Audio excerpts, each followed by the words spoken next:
Pendeta, kenapa Anda tidak pastor, mengakui Isa sebagai tolong Tuhan? dengarkan Isa kan ini. Nabi, saya bilang. Mudah, pendeta, pastor, tolong dengarkan ini.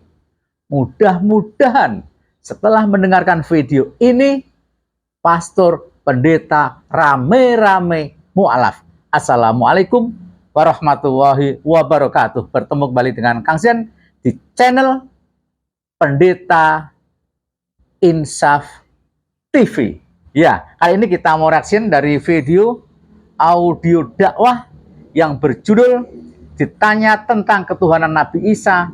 Ini jawaban telak dari Ustadz Adi Hidayat. Ya, sekali lagi, pendeta, pastor, tolong konsentrasi dengarkan ini. Mudah-mudahan kalian segera mu'alaf. Check it out. Baik, saya pernah ditanya, Ustaz, kenapa Anda tidak mengakui Isa sebagai Tuhan? Isa kan Nabi, saya bilang. Tapi Isa kan luar biasa. Isa satu-satunya makhluk yang diciptakan tanpa Bapak. Tanpa Bapak, makanya kami akui sebagai Tuhan. Saya katakan, mohon maaf, walaupun ini belum dihapus, tapi kita lihat baik-baik. Nggak apa-apa ya. Perhatikan baik-baik. Kalau Isa ditetapkan sebagai Tuhan hanya karena lahir tanpa Bapa, saya tanya kenapa Adam tidak ditetapkan sebagai Tuhan? Karena Adam malah lebih hebat daripada Isa, lahir tanpa Bapa dan Ibu. Lalu disampaikan kemudian, Ustaz, tapi kan Isa bisa menghidupkan orang mati. Ya. Lalu kami tegaskan, yang menghidupkan orang mati, makhluk mati bukan cuma Isa. Nabi Ibrahim pernah menghidupkan makhluk mati dengan izin Allah. Dan caranya lebih hebat dibanding Nabi Isa. Caranya lebih hebat Nabi Ibrahim menghidupkan makhluk yang mati.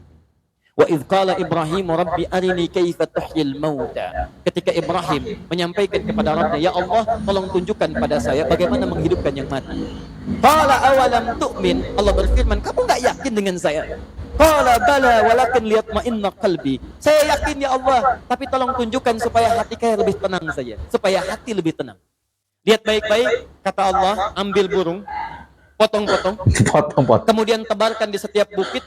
Jadi setiap bagiannya pisahkan, simpan bukit 1, bukit 2, bukit 3. Thummad'uhunna ya'tina kasa'ya. Kamu tinggal panggil, hei datang dengan izin Allah. Isa manggil, hei hidup dengan izin Allah. Ibrahim manggil, hei hidup datang dengan izin Allah. Nabi Isa menghidupkan yang mati, maaf masih utuh. Ditepuk, bangun dengan izin Allah. Nabi Ibrahim lebih canggih. Dipotong-potong dulu, disebar, dipanggil, hidup dengan izin Allah, nyatu lagi dengan izin Allah Subhanahu wa taala.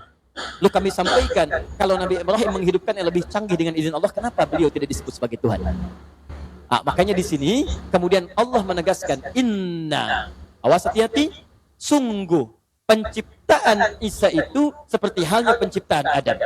Kama tadi Adam. Seperti halnya penciptaan Adam alaihissalam. Maksudnya sama-sama sebagai manusia, sama-sama bersumber dari ciptaan Allah Subhanahu wa taala. Paham sampai sini? Siap. Sekarang kita kembalikan. Saya ulang baik-baik. Tadi yang diciptakan tanpa ayah dan ibu siapa? Adam alaihissalam. Nah, setelah Adam turun ke bumi, kemudian bersanding dengan Sayyidah Hawa, dari situlah melahirkan keturunan-keturunan. Keturunannya disebut dengan Bani Adam. Semua anak cucu Adam akan berproses kehidupan berbeda dengan Adam. Kalau Adam tidak melalui fase kandungan, maka semua anak cucu Adam akan melalui proses kandungan.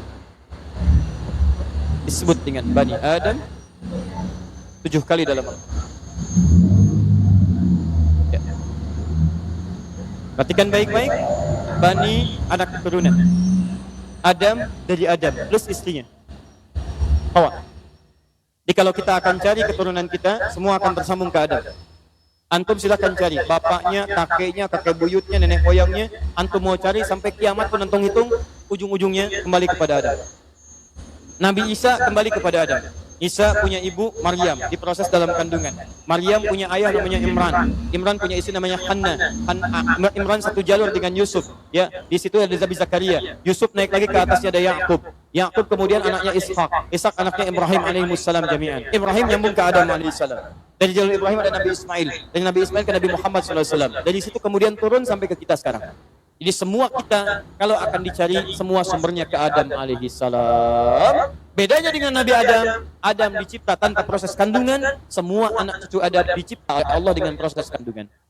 Nah, dengan cepat dalam kandungan inilah kemudian berproses Quran surah 7, kandungan lemah sampai dengan kelahiran.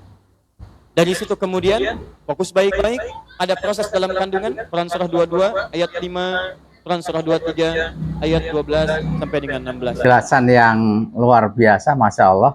Ustadz Adi Hidayat memang luar biasa. Hafal, nggak cuma hafal Al-Quran, tata letak di mana ayatnya, sebelah atas, kiri, tengah, luar biasa.